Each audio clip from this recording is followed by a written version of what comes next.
Imaginez une femme marquée par la vie, rejetée par tout un village, qui décide de suivre un inconnu dans un désert dangereux, juste pour avoir une chance d'exister enfin.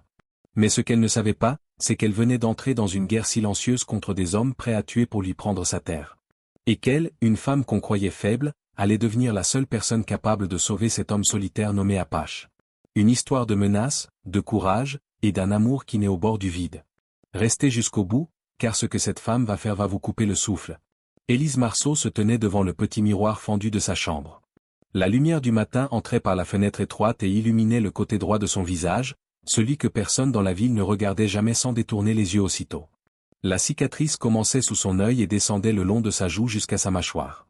La peau était lisse par endroits, plus dure par d'autres, comme si le feu avait sculpté sa propre histoire sur elle. Élise ne pleurait jamais en se regardant. Les larmes avaient disparu depuis longtemps, remplacées par une fatigue silencieuse. Dans la pièce voisine, elle entendait la voix sèche de son père. Il parlait comme un homme qui commandait depuis trop d'années, et qui avait oublié que l'on pouvait aussi parler avec douceur. Élise respira profondément, serra le foulard qu'elle portait autour du cou, puis descendit l'escalier en bois. Le magasin familial se trouvait au rez-de-chaussée, rempli de sacs de farine, de tissus pliés et d'une odeur de poussière qui semblait appartenir à la maison elle-même. « Élise, ne reste pas là », dit son père sans même lever les yeux. Elle répondit calmement, « Je viens seulement ranger les registres. » « Alors fais-le vite. Les clients n'aiment pas les surprises. » Il voulait dire qu'il n'aimait pas son visage. Il ne le disait jamais directement, mais chaque mot portait la même idée. Élise hocha la tête et alla dans l'arrière-salle où se trouvaient les livres de comptes. C'était l'endroit où elle travaillait depuis son adolescence, loin des regards, loin des commentaires, loin de la honte que l'on lui attachait sans qu'elle n'en demande rien. Elle ouvrit le premier registre, mais ses pensées s'échappaient. Depuis plusieurs semaines, elle vivait avec un secret. Un soir, alors que son père dormait profondément, elle avait écrit une lettre. Une longue lettre sincère adressée à une agence de mariage située très loin de sa ville. Elle y avait raconté sa vie, ses cicatrices, sa solitude, ses capacités de travail, et son désir d'avoir un foyer où elle ne serait plus un poids pour personne. Elle avait écrit cette lettre avec la peur au ventre, mais aussi une étrange force qu'elle ne s'était jamais connue. Puis, avec les économies qu'elle gardait depuis des mois, elle avait payé l'envoi discret de cette lettre. Quand la réponse était arrivée 3 jours plus tôt, son cœur avait failli s'arrêter. La réponse disait « Nous avons trouvé un homme qui accepte votre candidature. Il connaît votre situation, et son choix est volontaire. Son nom est Apache. Il vit dans une région éloignée où il a besoin d'une épouse pour construire une vie stable. Il vous attendra au croisement de la vieille route, le 10 du mois. Il vous reconnaîtra. Apache. » Un nom qui ressemblait à un murmure venu d'un autre monde. On racontait que ce guerrier vivait isolé, qu'il parlait très peu, et qu'il portait un passé difficile. Mais il n'avait pas refusé Élise. Il ne l'avait même pas questionnée. Il avait simplement dit oui. Ce matin-là, alors que son père la pressait encore, Élise sentit un souffle nouveau dans sa poitrine. Elle n'était plus un objet rangé dans un coin de magasin. Elle n'était plus seulement la fille marquée que l'on dévisageait avec pitié. Elle était une femme qui avait choisi de partir. Elle referma le registre avec douceur, monta dans sa chambre, et prit la seule valise qu'elle possédait. Elle y plaça 2 robes, un carnet, une brosse, et la lettre de confirmation de l'agence. Puis elle déposa une note sur la table du salon, écrite d'une main ferme. « Je pars. Je ne reviens pas. Prenez soin de vous. Élise. » Quand elle franchit la porte, personne ne la vit. Le soleil montait lentement, éclairant le chemin qui menait hors de la ville. Élise marcha sans se retourner. Chaque pas semblait effacer une année de douleur. Elle ne savait pas ce qui l'attendait. Elle ne savait pas qui était vraiment Apache. Elle savait seulement qu'elle avançait vers une vie nouvelle. Et pour la première fois depuis longtemps, cela suffisait. Le jour était encore jeune lorsqu'Élise atteignit la sortie de la ville. L'air du matin était frais et portait avec lui une odeur de terre humide. Elle marchait d'un pas décidé, sa petite valise à la main, son foulard attaché pour cacher sa cicatrice. Chaque maison qu'elle laissait derrière elle semblait retenir une part de son passé, mais elle ne ralentissait pas. Elle savait que si elle s'arrêtait, même quelques secondes, son courage pourrait se briser. La rue principale était presque vide, sauf pour quelques habitants qui ouvraient leurs boutiques.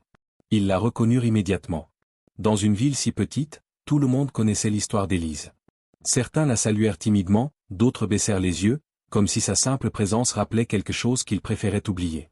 Et d'autres, moins discrets, chuchotèrent entre eux. « Elle part vraiment ? Qui voudrait d'elle ? Ce n'est pas prudent pour une femme marquée comme elle. » Chaque mot atteignait Élise, mais aucune remarque ne la faisait vaciller. Elle ne leur appartenait plus. Son choix lui appartenait enfin. En passant près de l'ancienne boulangerie, Une femme âgée sortit pour balayer le seuil. Elle connaissait Élise depuis qu'elle était enfant. Son regard se posa sur elle, surpris mais pas moqueur. « Tu vas loin, ma petite ?» demanda-t-elle. Élise hésita une seconde, puis répondit doucement, « Oui, plus loin que jamais. » La vieille femme hocha la tête, posa une main ridée sur son cœur et dit, « Alors marche sans peur. Le monde est plus grand que les blessures que les gens t'ont faites. » Ces mots simples réchauffèrent Élise plus qu'elle ne l'avoua. Elle inclina légèrement la tête et reprit sa route. Elle atteignit bientôt la petite gare abandonnée, un bâtiment de pierre où les herbes hautes envahissaient les marches. C'était l'endroit où les voyageurs faisaient autrefois halte avant de poursuivre vers les régions reculées. Elle devait attendre ici la charrette qui la mènerait au croisement indiqué dans la lettre. Le silence du lieu lui donna un moment pour respirer. Ses mains tremblaient un peu, pas seulement de peur, mais aussi d'espoir. Un homme trapu approcha, tenant les rênes de la vieille charrette qu'elle avait réservée. Sa barbe grise et sa chemise usée témoignaient de longues années de travail au soleil. « Vous êtes Élise Marceau ?» demanda-t-il. « Oui, c'est moi. »« Alors montez. Le croisement est loin, et la route n'est pas toujours sûre. » Élise s'installa à côté de lui. La charrette se mit en mouvement dans un bruit de roues grinçantes. Le conducteur restait silencieux, mais son regard glissait parfois vers elle. Il semblait hésiter avant de parler. « Vous rejoignez un homme, n'est-ce pas ?» demanda-t-il finalement. « Oui. On dit qu'il vit isolé. Qu'il est fort, mais marqué par la vie. Il s'appelle Apache, c'est bien cela ?» Élise sentit un léger frisson en entendant le nom. « Oui, c'est lui. » Le conducteur hocha la tête, comme s'il confirmait une histoire qu'il connaissait déjà. « Ce n'est pas un mauvais homme. Mais il a un passé lourd. Beaucoup de gens ici pensent qu'il est dangereux. Moi, je pense surtout qu'il est seul. Les hommes seuls deviennent parfois durs, mais pas méchants. » Les paroles résonnèrent dans l'esprit d'Élise. Elle se demanda quel genre de solitude pouvait forger un homme au point que même son nom semblait porter un poids invisible. Elle se demanda aussi s'il accepterait vraiment de partager sa vie avec une femme qu'il ne connaissait pas, une femme marquée comme elle. La charrette traversa des champs dorés, puis des collines silencieuses. Le vent soufflait doucement, comme si le monde lui-même voulait accompagner Élise dans son départ. Le conducteur ralentit à un moment pour contourner un chemin abîmé, puis reprit sa vitesse. « Vous savez ?» dit-il soudain, « beaucoup ici pensent que vous n'êtes qu'une pauvre fille que la vie a abîmée. Mais moi, je vois autre chose. Il faut du courage pour quitter tout ce que l'on connaît. » Élise ne trouva pas de mots, mais un début de sourire éclaira son visage. La route continuait, longue et inconnue. Devant elle, quelque part entre les montagnes et les plaines, l'attendait un homme qu'elle n'avait jamais vu. Un homme qui avait dit oui malgré tout. Un homme nommé Apache. La charrette s'arrêta enfin au pied d'un vieux panneau de bois, presque avalé par les herbes sauvages. Le conducteur indiqua le chemin poussiéreux qui s'étendait devant eux comme une longue cicatrice dans le paysage. « C'est ici que je vous laisse, » dit-il calmement. Élise descendit, tenant sa valise contre elle. « Vous êtes certaine de vouloir continuer seule ?» demanda-t-il. Elle acquiesça doucement. « Oui, je dois le faire. » L'homme lui souhaita bonne chance, remonta sur son siège et fit demi-tour. Le bruit des roues s'éloigna, puis disparut dans le silence de la campagne. Élise se retrouva seule, face à une route brûlée par le soleil et bordée de buissons secs. L'air était chaud et immobile, comme si le monde retenait son souffle. Elle marcha pendant plusieurs minutes. Son cœur battait vite, pas seulement à cause de la chaleur, mais parce qu'elle savait qu'au bout de ce chemin se trouvait l'homme qui allait décider du reste de sa vie. Elle repensa aux mots de la lettre, si simple et si court. « Il viendra vous chercher. Il vous reconnaîtra. » Soudain, un bruit de sabots retentit derrière elle. Élise se retourna. Un cheval brun sombre avançait lentement vers elle, soulevant un peu de poussière à chaque pas. Et sur ce cheval, un homme imposant. Il portait un manteau de cuir usé par le vent et le soleil. Ses épaules larges, ses gestes calmes, et l'intensité de son regard donnaient l'impression qu'il appartenait à cette terre plus qu'à n'importe quel foyer. Ses cheveux noirs étaient attachés en arrière, et son visage portait des marques subtiles, comme des traces d'anciennes batailles silencieuses. Il arrêta son cheval à quelques mètres d'elle et la fixa en silence. « Vous êtes Élise Marceau ?» demanda-t-il d'une voix profonde. « Oui, c'est moi. » Il observait son foulard, puis ses mains, puis enfin son regard. Il ne bougea pas pendant un long moment. Élise sentit ses doigts se crisper autour de la valise. Elle avait craint ce moment depuis la seconde où elle avait reçu la réponse de l'agence. Elle savait que tôt ou tard, quelqu'un voudrait voir ce qu'elle cachait. « Enlevez le foulard », dit-il simplement. Elle sentit sa gorge se serrer. Rien dans son ton n'était dur, mais la demande était directe, sans aucun détour. Elle leva lentement les mains, défit le nœud du tissu, et laissa tomber le foulard sur ses épaules. Le vent leva doucement ses cheveux, dévoilant la longue cicatrice qui marquait son visage. Apache la regarda sans détourner les yeux. Pas avec horreur. Pas avec pitié. Juste avec une profondeur étrange, comme s'il voyait une histoire qu'il reconnaissait. Très bien, dit-il enfin. Nous partons. Il descendit de cheval et prit sa valise. Son geste n'était ni tendre ni sec, simplement naturel, comme si tout cela était prévu depuis longtemps. Il lui tendit ensuite la main pour l'aider à monter. Elle posa sa paume dans la sienne. Sa main était large, chaude, marquée par le travail. Elle sentit une force tranquille, presque rassurante. Une fois en selle derrière lui, Apache lança le cheval sur la piste. Le paysage défilait, vaste et nu, mais étrangement beau. Élise gardait une distance prudente, ses mains posées légèrement sur le manteau d'Apache pour ne pas tomber. Elle sentait son dos solide, son souffle régulier, et cette sensation lui donna l'impression de ne plus être totalement perdu. Ils ne parlèrent presque pas. De temps à autre, Apache tournait légèrement la tête pour vérifier qu'elle se tenait bien. Elle surprit alors un détail dans son profil, un regard sombre, mais pas vide. Un regard d'homme qui avait appris à se taire pour survivre. Après une longue montée, Apache arrêta le cheval au sommet d'une colline. Là-bas, dit-il en montrant du doigt l'horizon. C'est ma terre. Élise suivit la direction qu'il indiquait. Au loin, elle aperçut une petite maison en bois, un enclos, et un champ large mais fatigué. La simplicité du lieu lui donna un étrange mélange d'inquiétude et de paix. Vous vivrez là, si vous acceptez, ajouta Apache. Élise inspira profondément. Je suis venu pour cela. Il hocha la tête, comme s'il approuvait sa détermination. Et alors que le cheval reprenait sa route, Élise comprit qu'elle venait de commencer un voyage bien plus grand qu'elle ne l'avait imaginé. Un voyage qui portait le nom d'un homme silencieux, Apache. Le cheval descendait la colline dans un silence presque religieux. Le vent soufflait légèrement, soulevant la poussière et faisant onduler les herbes sèches. Élise se tenait droite derrière Apache, attentive aux moindres mouvements. Même si elle ne le connaissait pas encore, elle sentait dans sa posture une habitude de vigilance, comme s'il n'oubliait jamais d'observer les alentours. Ils avançaient lentement à travers des paysages vastes et nus. Parfois, un rocher rouge surgissait du sol, parfois un petit buisson sec, mais la plupart du temps il n'y avait que l'horizon infini. Le soleil descendait doucement, jetant une lumière dorée qui donnait au monde un aspect presque irréel. Après une longue ligne droite, Apache arrêta sa monture près d'une source d'eau claire. Nous nous reposons ici, dit-il simplement. Il descendit du cheval, aida Élise à mettre pied à terre, puis retira la bride pour laisser l'animal boire. Élise, un peu hésitante, s'assit sur un rocher. Elle observait Apache de loin, essayant de comprendre cet homme qui parlait si peu. Il semblait toujours concentré, comme si chaque geste avait une signification précise. Elle se pencha vers la source pour se rafraîchir le visage. L'eau froide calma la chaleur de la journée et doucement, elle ressentit un apaisement. Quand elle releva la tête, elle trouva Apache en train de préparer un petit feu. Il avait déjà rassemblé quelques branches sèches. « Vous aurez froid cette nuit » dit-il sans la regarder. « Je n'ai pas l'habitude de voyager, mais je peux aider » répondit-elle timidement. Il secoua légèrement la tête. « Reposez-vous. Je m'occupe du reste. » Il ne disait jamais plus que nécessaire. Pourtant, sa voix ne portait aucune dureté. Elle portait seulement le poids d'un homme habitué à survivre seul. La nuit tomba rapidement. Le ciel se remplit d'étoiles, plus nombreuses que ce qu'Élise avait jamais vu. Apache avait placé 2 couvertures près du feu, l'une pour lui et l'autre pour elle. La distance entre les couvertures était grande, assez pour montrer qu'il respectait son espace. Cela la rassura, d'une manière étrange. En s'installant, Élise observa Apache qui entretenait le feu. Les flammes éclairaient son visage, dévoilant des traits graves, sculptés par les années et les difficultés. Les ombres mettaient en relief ses pommettes hautes, son regard concentré, et la détermination silencieuse qui semblait le définir. « Vous vivez ici depuis longtemps » demanda-t-elle enfin, brisant le silence.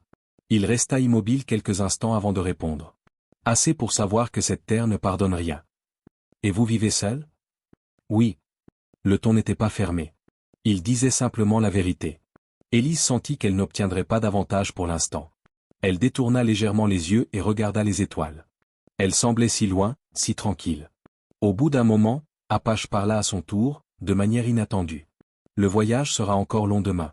Il faudra partir avant le lever du soleil.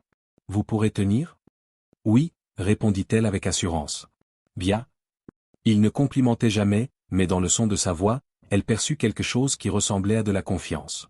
La nuit avança. Le feu crépitait doucement. Élise s'enveloppa dans sa couverture. Elle sentait la fatigue l'envahir, mais aussi une drôle de sensation, elle ne se sentait pas rejetée. Apache ne la dévisageait pas, ne cherchait pas à éviter son visage. Il la regardait comme une personne entière, pas comme une femme brisée. Juste avant de fermer les yeux, Élise murmura « Merci, pour tout. » Apache ne répondit pas. Peut-être ne savait-il pas comment répondre. Mais il resta assis près du feu longtemps après qu'elle se soit endormie. Sa silhouette immobile veillait sur les ombres autour d'eux, attentive au moindre bruit. Comme un homme habitué à protéger ceux qui l'accompagnent. Quand la lune atteignit son sommet, un léger sourire, presque imperceptible, traversa son visage. Élise ne le vit pas. Mais ce fut ce soir-là que quelque chose changea entre eux, silencieusement, comme une graine fragile plantée dans une terre encore rude. Le lendemain, avant même que le ciel ne s'éclaircisse, Apache avait déjà scellé le cheval. Élise se réveilla doucement, encore enveloppée dans la chaleur fragile de la couverture. La lumière grise de l'aube formait une ligne pâle derrière les collines lointaines. Le feu, désormais presque éteint, fumait faiblement. Apache s'approcha d'elle. « Il est temps de partir. La route sera plus difficile aujourd'hui. » Élise hocha la tête et rangea ses affaires aussi vite qu'elle le pouvait. Elle sentit un mélange de fatigue et d'anticipation. À chaque pas, elle se rapprochait d'une vie inconnue, mais peut-être meilleure. Ils reprirent la route. Le paysage changeait lentement, les herbes devenaient plus rares, les rochers plus nombreux, les pentes plus abruptes. Le vent soulevait des tourbillons de poussière. Apache tenait fermement les rênes, guidant la monture avec une précision calme. De temps en temps, il ralentissait pour s'assurer qu'Élise gardait son équilibre. Après plusieurs heures, la silhouette d'une petite ferme se dessina enfin à l'horizon. Une maison en bois, simple mais solide. Un enclos entouré de barrières usées. Un champ étendu, mais manifestement affaibli par les années de sécheresse. C'était austère, isolé, mais étrangement paisible. « C'est chez moi, » dit Apache. Ils s'arrêtèrent devant la maison. Apache aida Élise à descendre. Elle observa chaque détail, la terre craquelée, les outils rangés contre le mur, la vieille auge en métal, et surtout le calme profond qui enveloppait l'endroit. « Vous vivrez ici désormais, » ajouta-t-il. Elle inspira profondément. « Je ferai de mon mieux. » À l'intérieur, la maison était propre mais presque vide. Une table, 2 chaises, un lit simple, quelques ustensiles accrochés au mur. Chaque objet avait été placé avec soin, comme si Apache ne possédait que ce dont il avait absolument besoin. Il déposa la valise d'Élise dans un coin, puis dit, « Nous allons régler les documents cet après-midi. Un prédicateur itinérant doit passer par ici. Ce sera rapide. » Élise sentit son cœur battre plus fort. Elle savait que ce mariage était nécessaire pour sa sécurité et pour les terres d'Apache. Pourtant, entendre ces mots rendait tout brusquement réel. Pendant qu'Apache allait vérifier la clôture, elle commença à ranger la maison. Elle plia quelques tissus, nettoya une étagère, secoua la poussière d'une nappe. Peu à peu, elle sentit qu'elle avait une place ici, même minuscule. C'est alors qu'elle entendit un bruit étouffé au loin. Ouf! Plusieurs. Elle s'approcha de la fenêtre. 3 silhouettes à cheval avançaient lentement vers la propriété. Des hommes robustes, mal rasés, leurs chapeaux abaissés pour cacher leur visage. Une vague de froid traversa la poitrine d'Élise. Les cavaliers s'arrêtèrent près de la barrière. L'un d'eux cracha au sol et lança d'une voix forte, « Apache! Tu es là? On a des affaires à régler. » Élise recula instinctivement, ses mains tremblant légèrement. Elle ne savait pas encore qui étaient ces hommes, mais elle comprenait immédiatement qu'ils ne venaient pas en amis. Apache arriva de l'arrière de la maison, calme et le regard plus sombre qu'à l'habitude. « Ce n'est pas le moment, » dit-il. « Ah, mais c'est toujours le moment quand tu nous dois quelque chose, » répondit l'un des cavaliers avec un sourire mauvais. Élise sentit son cœur se serrer. Elle n'avait jamais vu Apache perdre son calme, mais son silence lourd en disait plus qu'un éclat de colère. « Partez, » dit Apache. « Aujourd'hui n'est pas un jour pour les menaces. » Le cavalier principal ricana. « On repassera, alors ? Mais ne crois pas que ta petite maison te protège de tout. » Ils firent demi-tour, leurs chevaux soulevant un nuage de poussière. Élise resta immobile un long moment. Apache, lui, ferma la barrière d'un geste ferme. Quand il revint vers elle, elle osa demander, « Qui était-il » ? « Des hommes qui pensent que ma terre devrait leur appartenir. Ils se trompent. Et ils vont revenir ? Oui. Ils ne montraient ni peur ni agitation. Juste une certitude froide, presque habituée au danger. Pour la première fois depuis qu'elle le connaissait, Élise comprit qu'Apache vivait non seulement dans la solitude, mais aussi dans la menace. Et désormais, elle vivait avec lui.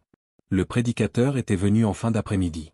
L'union avait été prononcée en quelques phrases simples, sans cérémonie, sans ruban, sans musique. Apache avait signé d'un geste sûr. Élise avait posé sa main tremblante sur le papier, consciente que cette signature changeait désormais son destin. Le prédicateur était reparti aussitôt, emportant avec lui la preuve officielle de leur mariage. La nuit qui suivit fut étrangement silencieuse. Apache resta dehors, près de l'enclos, surveillant les ombres comme s'il guettait un danger invisible. Élise, elle, ne parvenait pas à dormir. Les mots des cavaliers résonnaient encore dans son esprit. Tu nous dois quelque chose. Ta maison ne te protège pas. On repassera. Le lendemain matin, après un petit déjeuner simple composé de pain sec et de lait, Apache s'était rendu au champ pour vérifier l'état des clôtures. Élise resta dans la maison. Elle décida de commencer à ranger et nettoyer plus en profondeur.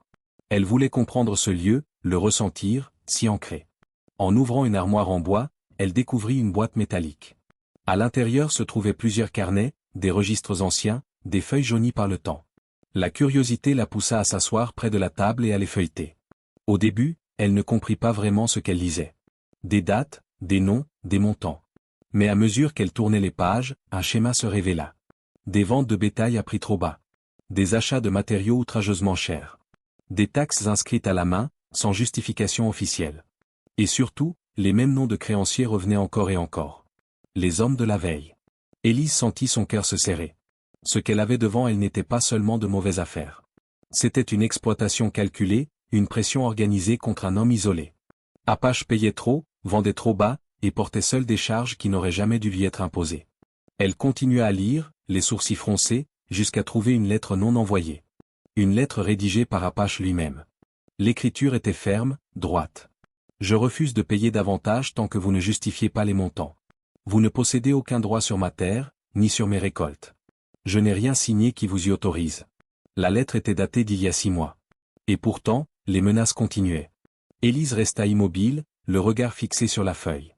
Apache ne voulait pas fuir. Apache ne voulait pas céder. Apache se battait seul contre un groupe d'hommes qui ne respectaient ni la loi ni l'honneur. Elle referma doucement la boîte au moment où la porte s'ouvrait. Apache entra, couvert de poussière, son regard sombre comme la veille. « Qu'est-ce que vous cherchez » demanda-t-il en voyant la boîte sur la table. Élise sentit une pointe de nervosité, mais elle ne recula pas. Elle plaça devant lui les registres et la lettre. « J'ai vu ce qu'ils vous font » dit-elle d'une voix calme. Apache resta silencieux. « Ils vous volent, Apache. Et ils le font depuis longtemps. » Il s'assit lentement, posa ses mains larges sur la table et regarda les registres comme s'ils étaient des pierres qu'il connaissait par cœur. « Ce n'est pas votre affaire, Élise, » répondit-il enfin. « Si. C'est mon affaire maintenant. Je suis votre épouse. Votre foyer est le mien. Votre sécurité aussi. » Il leva les yeux vers elle, surpris par la force dans sa voix. Élise ressentit un frisson, mais elle ne détourna pas le regard. « Vous méritez mieux que de vous battre seule, » ajouta-t-elle. Apache ne parla pas immédiatement. Le silence dura de longues secondes, puis, enfin, il souffla un mot rare. « Merci. » Simple. Mais sincère. Et pour un homme comme Apache, cela valait beaucoup. Alors qu'il rangeait les registres, Élise vit quelque chose changer en lui. Une reconnaissance silencieuse. Une première trace de confiance. Mais dehors, quelque part dans la chaleur sèche du territoire, 3 cavaliers tramaient déjà leur prochain retour. Les jours suivants furent calmes en apparence, mais Élise sentait sous la surface une tension constante, comme une corde trop tirée prête à se rompre. Apache parlait peu, travaillait du matin au soir, et examinait chaque clôture, chaque trace dans la poussière, comme s'il s'attendait à une attaque à chaque instant. Élise l'observait en silence, apprenant à reconnaître ses gestes, ses habitudes, sa manière de rester toujours entre elle et le danger. Un après-midi, alors qu'Apache était parti chercher du bois, Élise décida de réparer la barrière près du puits. Elle portait une caisse de clous lorsqu'un cavalier inconnu apparut au loin. Il ne faisait pas partie du groupe menaçant de l'autre fois. Son cheval était vieux, sa veste poussiéreuse, son chapeau affaissé par le soleil. Il ralentit en l'apercevant et s'arrêta près d'elle. « Vous devez être la nouvelle épouse d'Apache, » dit-il avec une voix grave mais non hostile. Élise resta prudente. « Qui êtes-vous » ? « Jonas. Un voisin, si l'on peut dire. Je suis le seul qui ne cherche pas à prendre sa terre. » Élise sentit un mélange de soulagement et de méfiance. Jonas descendit de son cheval et posa son regard sur les barrières brisées. « Ils sont passés par ici récemment, n'est-ce pas » Élise acquiesça. « Oui. Mais Apache dit que nous n'avons rien à craindre pour l'instant. » Le vieil homme eut un sourire triste. « Apache dit peu de choses, mais il pense beaucoup. Il ne vous a rien raconté, je suppose. » Élise fronça légèrement les sourcils. « Racontez quoi » Jonas s'appuya contre la barrière, regardant l'horizon comme s'il revoyait un souvenir lointain. Apache n'est pas né dans cette maison. Il vivait autrefois dans une autre vallée, avec sa famille. Ils étaient pauvres mais soudés. Il avait un petit frère, plus jeune de plusieurs années. Un garçon qu'il adorait. Apache veillait toujours sur lui. Toujours.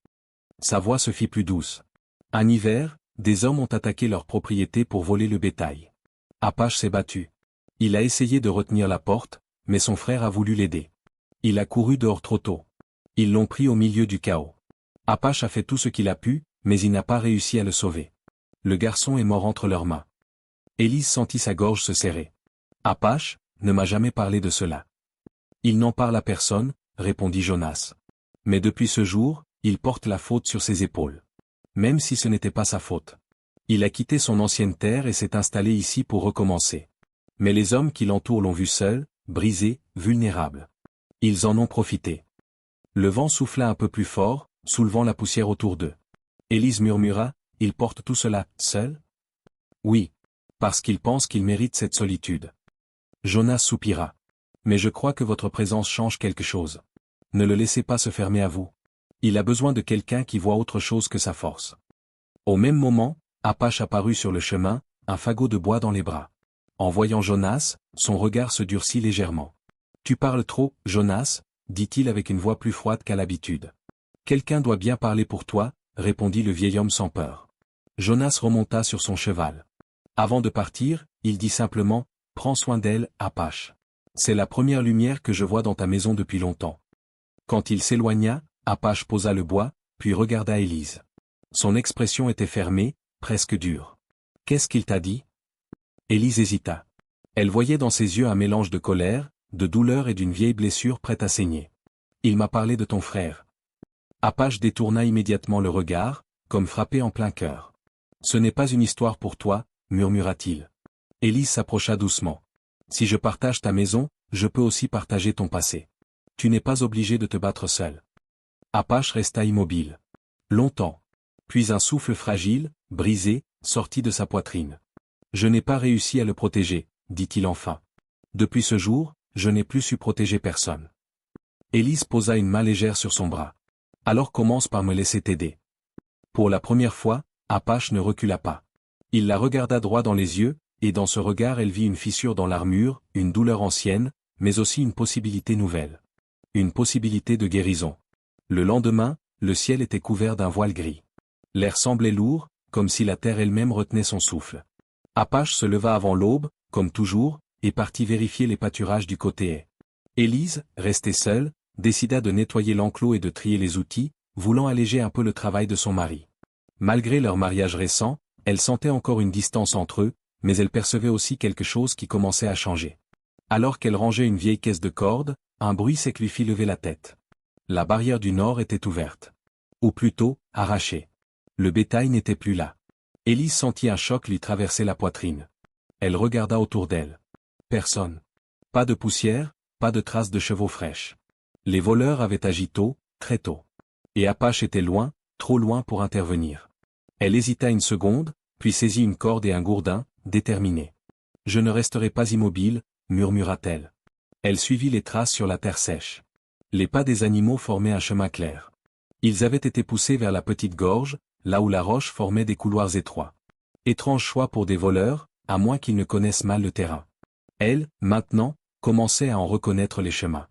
Arrivée à la gorge, elle aperçut les silhouettes de deux hommes à dos de cheval, essayant tant bien que mal de remonter le bétail affolé. Ils riaient, persuadés qu'Apache ne réagirait pas.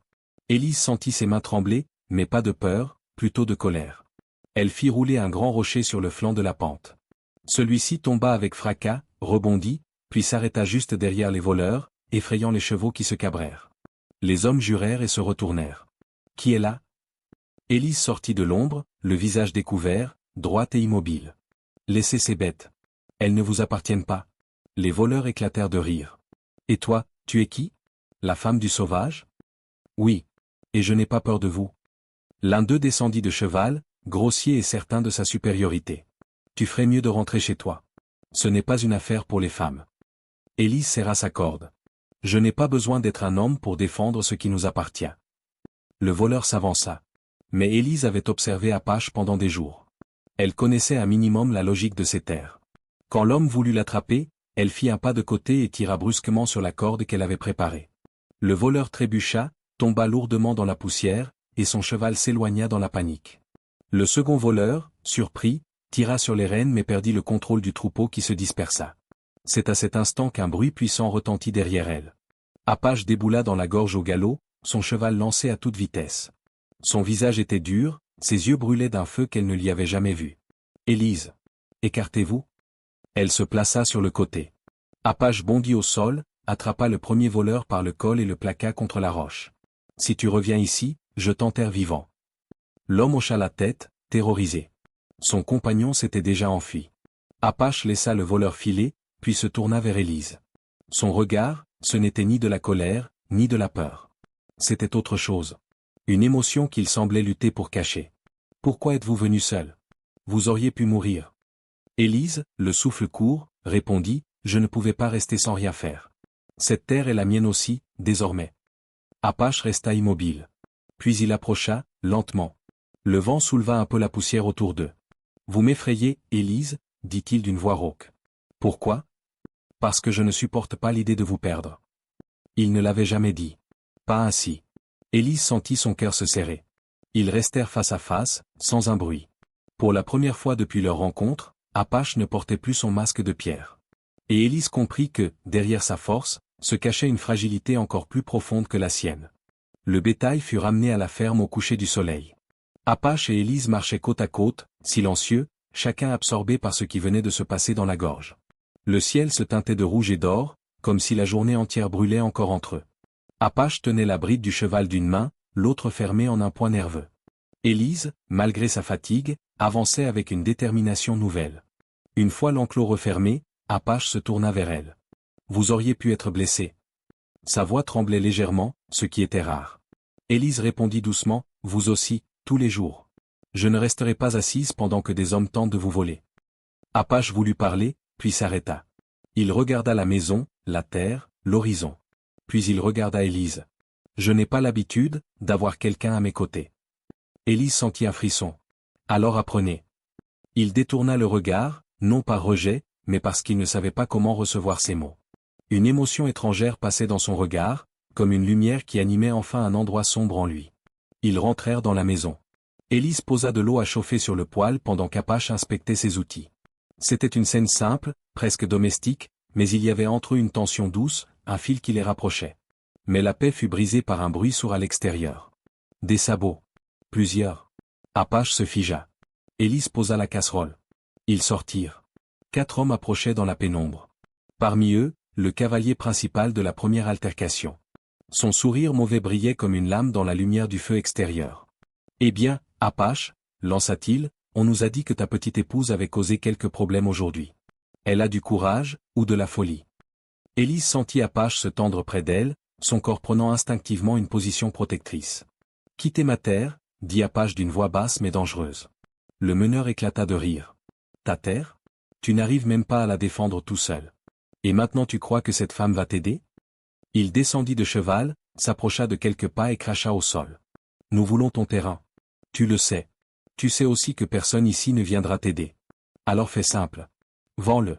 Ou nous reviendrons chaque nuit jusqu'à ce que tu cèdes. » Apache fit un pas en avant, la main posée sur le manche de son couteau. Élise sentit son cœur bondir dans sa poitrine. Elle leva la voix avant qu'Apache ne réagisse. « Cette terre n'est pas à vendre. Ni aujourd'hui, ni jamais. » Le meneur la détailla de la tête aux pieds, puis sourit d'un air tordu. « Toi, tu parles beaucoup pour quelqu'un qui ne sait rien de la guerre que ton mari a commencée. »« C'est vous qui avez commencé, » répondit Élise, la voix ferme. « Et nous finirons ce que vous avez tenté. » Le meneur la fixa longuement. Son sourire tomba. Son expression devint froide. « Très bien. Nous allons revenir. Mais ce sera pour de vrai, la prochaine fois. » Les hommes tournèrent leurs chevaux, soulevant un nuage de poussière. Le bruit s'éloigna lentement mais la menace resta suspendue dans l'air brûlant. Apache resta immobile jusqu'au silence complet. Puis il se tourna vers Élise. « Ils vont revenir. Et ils ne blufferont pas. » Élise inspira profondément. « Alors nous devons faire quelque chose. Nous ne pouvons pas attendre qu'ils frappent encore. »« Que proposes-tu » Élise prit une seconde pour rassembler son courage. Puis elle dit, « Des preuves. Des registres. Des taxes inventées. Des achats truqués. Si nous portons tout cela devant le bureau du gouverneur de district, ils ne pourront plus t'attaquer. Ils n'auront plus la loi de leur côté. » Apache secoua la tête. Le bureau se trouve à plusieurs jours d'ici. La route est dangereuse. Et ils surveillent probablement chaque sortie de la vallée. Élise soutint son regard. « Alors je ferai le voyage. » Le silence tomba entre eux comme une pierre. Apache ouvrit légèrement la bouche, choqué, presque blessée. Tu veux partir? Seul? Pour sauver cette terre. Pour te sauver toi. Pour nous sauver tous les deux. Le visage d'Apache se crispa. Il ferma les yeux un instant, comme si la proposition le frappait droit au cœur. Élise, je ne peux pas te perdre. Pas toi. Alors fais-moi confiance. Juste cette fois. Apache baissa enfin la tête. Résigné. Terrifié. Mais conscient qu'elle avait raison. Très bien, murmura-t-il. Mais si tu ne reviens pas, je ne pourrai pas survivre à une autre perte. Élise posa doucement sa main sur son bras. Je reviendrai. Je te le promets. Cette nuit-là, aucun des deux ne dormit vraiment. Il savait que le lendemain, tout allait changer. Le matin arriva trop vite. Le soleil n'était pas encore levé qu'Élise avait déjà préparé un petit sac de voyage. Elle y glissa les registres, les lettres, les documents rassemblés avec soin, ainsi qu'un peu de nourriture sèche. Ses mains tremblaient légèrement, mais son regard restait déterminé. Aujourd'hui, elle devait partir. Elle devait affronter la route que même les hommes du territoire évitaient. Apache se trouvait devant la maison, immobile comme une statue de pierre. Il tenait par la bride son meilleur cheval, un animal puissant, rapide et endurant. Il n'avait presque pas dormi. Ses yeux étaient rouges, non pas de fatigue seulement, mais d'inquiétude. « Tu peux encore changer d'avis » dit-il d'une voix basse. Élise secoua doucement la tête. « Si je ne pars pas maintenant, ils reviendront. Et la prochaine fois, ce ne sera pas seulement du bétail qu'ils prendront. » Apache inspira profondément, ses épaules se soulevant comme sous un poids impossible à porter. « Je connais la route jusqu'au bureau du gouverneur. Elle traverse des ravins, des forêts sèches, des endroits où personne ne viendra t'aider. Les hommes qui te traquent pourraient y attendre. » Élise posa une main sur son bras. « Je sais. Mais je dois y aller. Pour nous. » Ce mot « nous » sembla brûler doucement dans la poitrine d'Apache. Il détourna les yeux, incapable de soutenir la force de cette simple promesse. Il laissa finalement échapper un souffle résigné. « Si quelque chose t'arrive ?» Il s'interrompit, cherchant les mots. « Je ne pourrai pas vivre cela une seconde fois. » Élise sentit son cœur se serrer. Elle savait qu'il parlait de son frère, de cet enfant qu'il n'avait pas réussi à sauver. Elle approcha un peu plus. « Alors crois-moi. Aie confiance.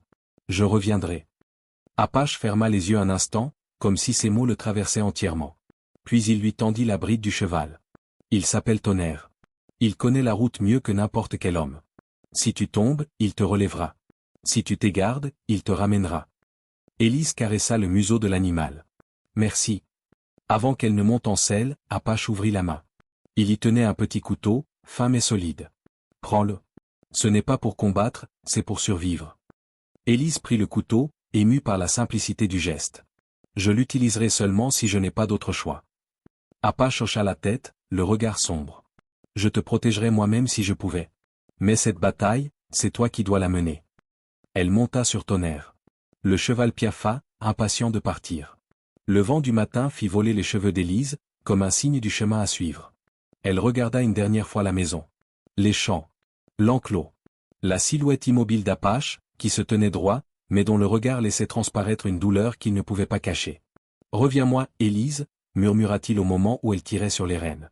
Elle répondit d'une voix claire, « Je reviendrai. Je te le promets. » Tonnerre se mit en marche. Les sabots frappaient la terre sèche, marquant le début du voyage dangereux. Élise garda le dos droit, le regard fixé sur l'horizon. Elle savait qu'elle ne pouvait compter que sur son courage, et sur la conviction qu'elle n'était plus seule. Derrière elle, Apache resta sur le chemin longtemps après qu'elle eut disparu. Il serrait les poings, incapable de chasser la vision de son frère, de ce jour où il avait perdu tout ce qui comptait. Mais cette fois, il ne laisserait pas le destin lui arracher quelqu'un. Il marcha vers la maison, déterminé. « Je tiendrai cette terre » murmura-t-il. « Je la défendrai jusqu'à son retour. » Et ainsi, pendant qu'Élise affrontait les dangers du monde extérieur, Apache se préparait à affronter ceux qui viendraient frapper à sa porte. Le vent du matin fouettait le visage d'Élise tandis que Tonnerre avançait à vive allure. La route vers le bureau du gouverneur était étroite, sinueuse, parfois presque effacée par la sécheresse. Ce n'était pas un chemin pour une femme seule. Mais Élise n'était plus seulement une femme qui subissait son destin. Elle était devenue celle qui décidait. Tonnerre semblait comprendre l'urgence. Ses sabots frappaient la terre avec une régularité presque rassurante. Élise gardait une main sur la sacoche contenant les registres, comme si elle portait entre ses doigts l'avenir même de leur foyer. Les premières heures se déroulèrent sans incident, mais à mesure que le soleil s'élevait, la chaleur devint lourde. Le paysage changea, passant de collines dorées à des plateaux rocheux où la lumière se reflétait durement sur les pierres. Élise repensa aux mots d'Apache, « Les ravins sont traîtres. Ne t'y arrête jamais. Elle avança, prudente, surveillant chaque bruit. À mi-journée, elle fit boire Tonnerre près d'un petit point d'eau. Alors qu'elle se penchait pour remplir sa gourde, un craquement fit vibrer l'air. Un bruit de cailloux déplacés. Elle se retourna brusquement. 2 silhouettes se trouvaient au sommet d'un promontoire rocheux. Les hommes. Les mêmes visages qu'elle avait vus près de la ferme. Ils l'avaient devancée. Élise remonta en selle aussitôt. Allez, Tonnerre. Le cheval partit d'un bond, juste au moment où les hommes descendaient pour l'encercler. Elle file vers le sud. Attrapez-la, cria l'un d'eux. Tonnerre accéléra encore, sa crinière fouettant l'air, ses muscles roulant sous la selle. Élise se pencha pour épouser son mouvement. Les rochers défilaient à une vitesse folle. Derrière elle, les cris des hommes se firent plus faibles. Elle ne s'arrêta pas avant d'avoir atteint la zone boisée. Là, seulement, elle fit une pause. Son cœur battait si fort qu'elle en avait mal. Elle respira profondément, posa une main sur le cou de Tonnerre. Merci, tu m'as sauvé. Puis elle reprit la route. Pendant ce temps, à la ferme, Apache renforçait les clôtures, resserrait les chaînes, vérifiait les verrous. Il marchait d'un pas nerveux, incapable de s'arrêter. Le silence autour de lui n'avait rien de paisible. Il ressemblait à une menace qui se préparait.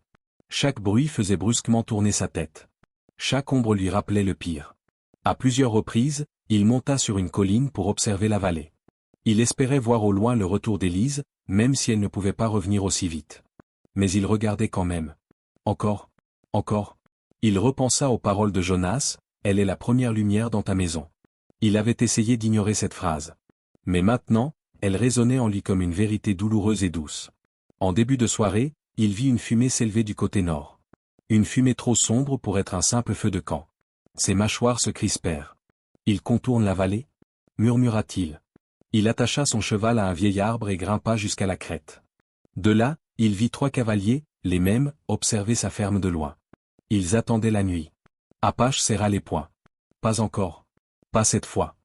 Il redescendit, rassembla des planches, verrouilla chaque fenêtre, prépara des seaux d'eau, vérifia son couteau, puis s'assit près de la porte, le regard fixé vers l'obscurité. La nuit tomba lentement, enveloppant la ferme dans une ombre menaçante. Au même moment, Élise atteignait la dernière portion de route avant la ville de district. Son corps était épuisé, mais son esprit refusait de céder. Elle serra les dents, fixant l'horizon où brillaient quelques lumières lointaines. Juste un peu encore, pour Apache. Elle ne savait pas que, pendant qu'elle luttait pour arriver au bureau du gouverneur, Apache luttait pour protéger la maison qui les attendait tous les deux. Et dans le silence de la nuit, chacun d'eux portait l'autre dans son cœur. La ville de district apparut enfin derrière un rideau d'arbres minces. Élise, épuisée mais déterminée, serra les jambes autour de Tonnerre et avança jusqu'à la grande bâtisse administrative. Les gardes la regardèrent d'abord avec méfiance, mais dès qu'elle montra les registres et la lettre de l'agence officielle, ils lui ouvrirent le passage. Son cœur battait si fort qu'elle entendait presque son sang pulser dans ses tempes. Elle entra dans le bureau du gouverneur, un homme à l'allure sévère, les lunettes posées au bout du nez. « Que puis-je pour vous » demanda-t-il d'une voix neutre. Élise posa les registres sur la table. « Je viens dénoncer une fraude. Une exploitation de terre, des menaces, des taxes inventées. J'ai des preuves. » Le gouverneur feuilleta les documents. Son visage changea lentement, surprise, puis indignation, puis une gravité froide. Ces hommes, ils opèrent depuis longtemps. Vous avez fait ce que personne n'a réussi à faire jusqu'ici. Ces preuves suffisent à lancer une enquête immédiate. Élise sentit ses jambes trembler, pas de peur, mais de soulagement. Alors, les terres d'Apache seront protégées? Oui. Officiellement et définitivement. Ces hommes ne pourront plus l'approcher sans risquer la prison. La gorge d'Élise se serra. Elle remercia le gouverneur, prit son reçu officiel, et ressortit en titubant presque. Elle venait de faire ce voyage pour sauver un homme qui l'avait accueilli, protégé, respecté. Et maintenant, il fallait rentrer. Elle remonta sur Tonnerre et repartit aussitôt, refusant de perdre une minute de plus. Pendant ce temps, la nuit était tombée sur la ferme. Apache, assis près de la porte, ne bougeait pas. Ses yeux fixaient l'obscurité avec une intensité presque animale. Il n'avait pas mangé. Il n'avait pas dormi. Il attendait. Quand un craquement retentit près de la barrière, il se leva brusquement. 3 silhouettes s'approchaient. Les mêmes hommes. Le meneur s'avança, un sourire tordu sur les lèvres. « Alors, Apache? Elle t'a abandonné? Elle ne reviendra pas. » Apache ne répondit pas. Il tenait son couteau, mais son regard suffisait à faire hésiter un homme sensé. « Tu vas signer la vente maintenant. Sinon, on mettra ta maison en cendres. » Le silence dura une seconde. Puis, D'un ton calme et glacial, Apache dit. Vous n'avez déjà plus aucun droit ici. Les hommes échangèrent un regard, incompréhensif. C'est alors qu'un autre son brisa le silence, un bruit de sabots rapides, venant du chemin principal. Tonnerre surgit entre les ombres.